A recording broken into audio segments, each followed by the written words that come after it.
కావాలనే మీ కలను నెరవేర్చుకోండి. సంప్రదించండి హెగ్డే ఫెర్టిలిటీ, హైదరాబాద్, తెలంగాణ. హాయ్ అండి, వెల్కమ్ టు ఐడ్రీమ్ మీడియా. నేను మీ నాగేంద్రచారి. ఈరోజు మన పాట మాటలో స్పెషల్ గెస్ట్ ఫోక్ సింగర్ ప్రభా గారు మనతో ఉన్నారు. తనతో మాట్లాడి మనం మరిన్ని విషయాలు తెలుసుకుందాం. హాయ్ ప్రభా గారు, ఎలా ఉన్నారు? బాగున్నా, మీరు బాగున్నారా? చాలా బాగున్నాను. ఇప్పుడు ఎక్కడ చూసినా మీ సాంగే, ఓ పిల్లగా వెంకటే అనే సాంగ్. సో ఎలా ఫీల్ అవుతున్నారు? సాంగ్ ఫుల్ సక్సెస్ అయింది. చాలా హ్యాపీగా ఫీల్ అవుతున్నాను నిజానికి. అంటే రాసే ముందు పాడే ముందు హిట్ అవుతుందని మేము అనుకోలేదు, అనుకోకుండా హిట్ అయిపోయింది.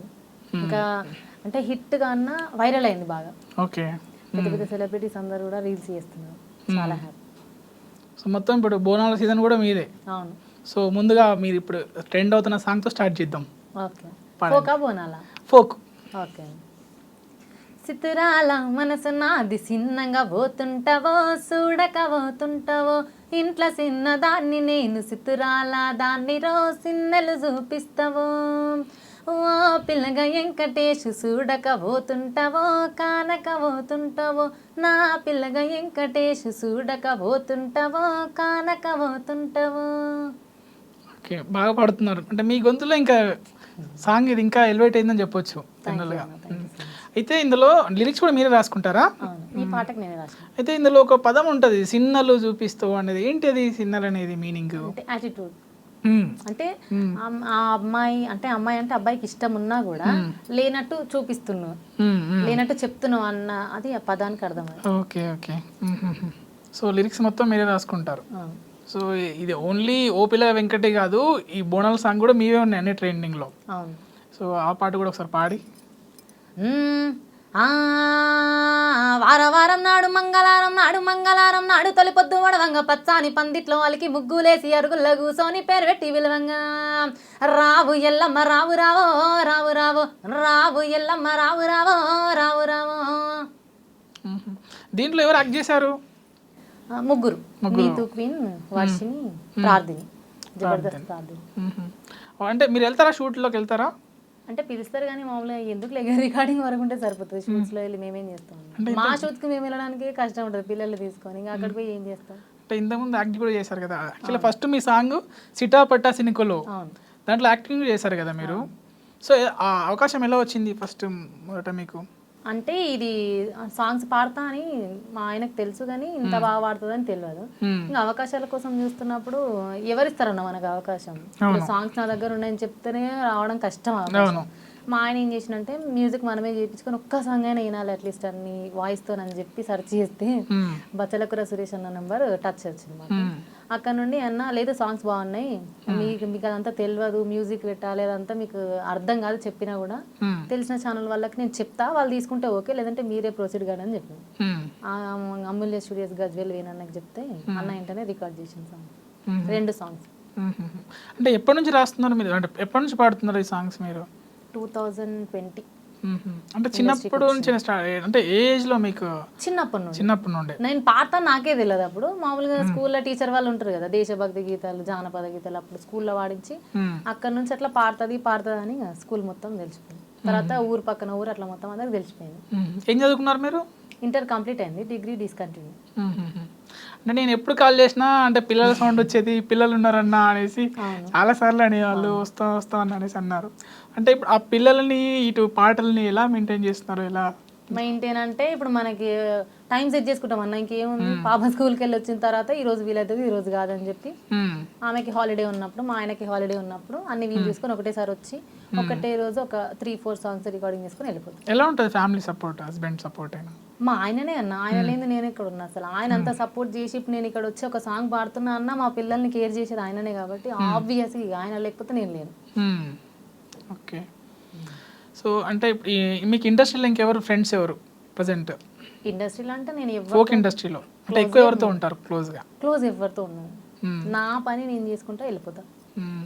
అంటే చాలా కష్టపడి వచ్చానన్నారు కదా, అంటే పాటలు అడిగి, అంటే ఇప్పుడు మీకంటే పాటలు కొత్తగా ఎవరికి చూసి ఇవ్వరు వెంటనే. సో అటువంటి సందర్భంలో ఏమైనా అంటే అవమానాలు ఎదుర్కోవడం కానీ, మనకు పాటలు కాదని చీ కొట్టిన పాటలు ఏమైనా ఉన్నాయా? చీ కొట్టడం అంటే సాంగ్స్ నా దగ్గర ఉన్నాయని చెప్పి నేను సెర్చ్ చేసినప్పుడు యూట్యూబ్లో మనకి నంబర్ పెడుతుంటారు. ఆ నంబర్ ద్వారా ఫోన్ చేసినప్పుడు కొంతమంది వద్దులే అమ్మ ఈ సాంగ్స్ అని పెద్ద ఛానల్ వాళ్ళే అన్నారు. సరే ఓకే, ఇక్కడికి ఆపేసిన తర్వాత ఇంకొక పెద్ద సెలబ్రిటీ నేను పాడిస్తా అని చెప్పి పిలిపించి నన్ను రమ్మన్న విషయమే మర్చిపోయి ఓ మర్చిపోయి జూబ్లీ బస్ స్టేషన్లో మా ఆయన మేము ఇద్దరం అంటే వెయిట్ చేసినాం అక్కడ. అంటే నాకు ఇప్పుడు గుర్తొచ్చిన బాధ అనిపిస్తుంది. అక్కడ వెయిట్ చేసినాం మేము. అంటే మేము వచ్చిన విషయం కూడా వాళ్ళకి తెలియదు, మాకేమో చెప్పారు. అంటే ఇప్పుడు యాంగ్జైటీ ఉంటుంది మనకు, అరే నాకు కూడా అవకాశం వచ్చింది పోవాలని చెప్పి నేను ఎంత యాంగ్జైటీగా పోయినో అక్కడ మొత్తం అదైపోయింది. ఇంకా ఆ రోజే ఫిక్స్ అయినా నేను, సరే ఏది ఉన్నా అంటే నాకు నా పాటలు నేనే చేసుకోవాలన్న థాట్ అక్కడ నుండే వచ్చింది నాకు. ఎవరు ఎందుకు ఇస్తారు నాకు అవకాశము? నాలాంటి వాళ్ళు చాలా మంది ఉన్నారు, నా దగ్గర ఒకటి ఉండాలి స్పెషాలిటీ. నేను పాడతా, నేను రాస్తా, నా దగ్గర సాంగ్స్ ఉన్నాయి అన్న, మీకు కావాలా? ఈ వేలో వెళ్ళిపోయింది. అప్పటి వరకు పాడతా అన్న అట్లా ఇట్లా అని చెప్తున్నా. ఆ రోజు నుండి నా దగ్గర సాంగ్స్ ఉన్నాయి, నేను పాడతా. అంటే నా సాంగ్సే ఇంకా నేను ఆఫర్ ఇవ్వడం మొదలెట్టా. అక్కడ నుండి సిటాపడ్డ సాంగ్, తర్వాత సేకరించిన సాంగ్స్ ఉండే మీ దగ్గర అని చెప్పి చాలా ఫోన్ కాల్స్ వచ్చాయి. అంటే ఇప్పుడు మళ్ళీ వాళ్ళు ఫోన్ చేశారా? అంటే ఏదో పెద్ద ఛానల్ ఉందో మీ పాటలను వద్దన్న వాళ్ళు పాడుతున్నారు మన వాళ్ళకి మళ్ళీ పాడట్లే? పాడారా? ఏమంటారు ఇప్పుడు? అప్పటికి ఇప్పటికి ఎలా ఉంటుంది ఫీలింగ్? చాలా అంటే వాళ్ళే ఎగ్జైటింగ్గా ఫీల్ అవుతారు నిజానికి. అంటే యాటిట్యూడ్ ఉండదు నాకు బేసిక్గా. ఇక వాళ్ళు అన్నారు ఎందుకులే, నాకు ఎవరమైనా కొన్ని రోజులు ఉండిపోయేటోళ్ళు కన్నా, ఇక వాళ్ళు ఏదో నన్ను అడ్జస్ట్ కదా అని చెప్పి నేను నువ్వెంత అని నాకు రాదు. సరే అయ్యింది అయిపోయింది అంటే ఆ టాపిక్ కూడా నేను మాట్లాడడానికి ఇష్టపడలేదు నిజానికి. వాళ్ళు ఫోన్ చేసి ఇది పాడా సరే అని చెప్పి పాడిన వచ్చినాయి అంతే. ఓకే, సాంగ్స్ విషయానికి వస్తే మీరంటే మీరే రాస్తారా లేదంటే ఈ సేకరణ సాంగ్స్కి చేస్తారా? ఎలా మీకు పాటలు ఎలా వస్తాయి? అంటే ఫస్ట్ అయితే సేకరించుకున్న సాంగ్స్, మామూలుగా సేకరించిన సాంగ్స్ అంటే ఒక సాంగ్ ఏమో లిరిక్ అంత ఉంటుంది, ఒక సాంగ్స్ ఏమో జస్ట్ ట్యూన్ చెప్పి వదిలేస్తుంది. అంటే మా మమ్మీ చెప్తుంది కాబట్టి నాకు కొంచెం ట్యూన్ చెప్పి వదిలేస్తారు. లేదంటే ఒక్కొక్క సాంగ్కి ఏమో లిరిక్ అంత ఉంటుంది. లిరిక్ ఉన్నదే ఓకే, లిరిక్ లేదంటే నేను లిరిక్ రాసుకుంటాను. ఓకే, లిరిక్స్ విషయానికి వస్తే మీరు సేకరించిన పాటలని అంటే అటు ఇటుగా మార్చి రాస్తారు. అలా రాసిన పాటలు ఏమున్నాయి?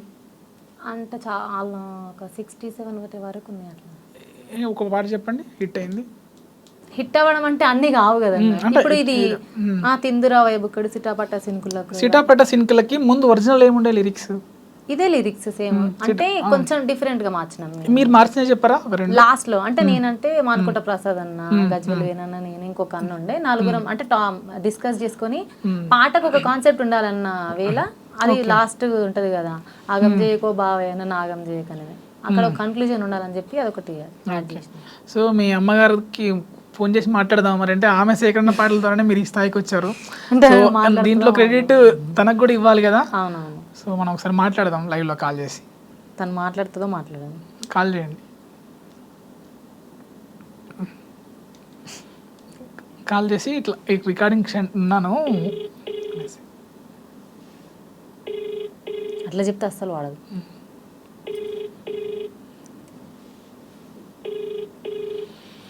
అంటే నాకు చిన్నప్పుడు ఒక సాంగ్ చెప్తుండే మా అమ్మ, అది వాడిస్తా. హలో అమ్మ, నాకు ఒక సాంగ్ చెప్తుండే కదా నువ్వు చిన్నప్పుడు, అది నేను చిన్నగా ఉన్నప్పుడు, మదనా సుందర్ అని ఒక పాట చెప్తుండే కదా నేను చిన్నగా ఉన్నప్పుడు, ఒకసారి అది వాడు ఒక లైన్. మదనా సుందరి పాటనే నాకు ఒక ఓ గంగా ఏమో అని చెప్తుంటేవి కదా. ఒకసారి చెప్పు ఒక 2 లైన్లు.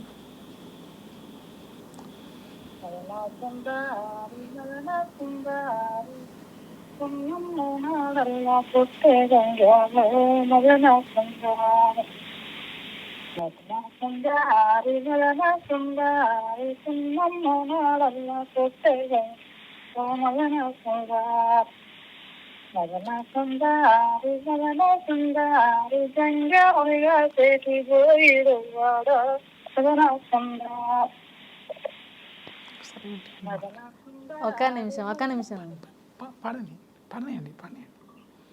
ఓకే సరే అమ్మా, ఒక్క నిమిషం ఒక అన్న మాట్లాడతాను. హలో నమస్కారం అమ్మా.